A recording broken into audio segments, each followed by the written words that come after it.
जेव्हा आम्ही रेणुका शाणे म्हणतो म्हणजे हिंदीमध्ये तुम्ही ज्या पद्धतीनं कामं केलेली आहेत ती लोकप्रियता असेल ते असताना देखील मराठीत जे काही छान मिळेल कंटेंट त्यावेळेस तुम्ही आवर्जून काम केलेलं आहे. काय वाटतं तुम्हाला ते रूप मला तर कायम जोडलेलं आहे? म्हणजे मला तर म्हणजे मी त्रिभंग हा चित्रपट जो लिहिला होता तो ऍक्च्युली मराठी होता. तो नंतर त्यांनी हिंदी केला. तो म्हणजे मला त्याच्यावर खूप मेहनत करावी लागली कारण ओरिजिनली मराठी आणि इंग्लिश असा होता तो चित्रपट.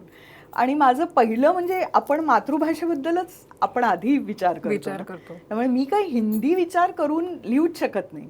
आधी माझा विचार मराठीच असतो.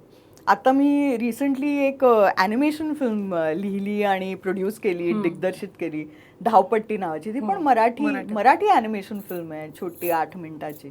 त्यामुळे ते म्हटलं तर आपल्या जी भावनेची भाषा आहे ती आपली मातृभाषा आहे. त्यामुळे त्यात काम करायला मिळणं हे मला खूपच म्हणजे महत्त्वाचं वाटतं.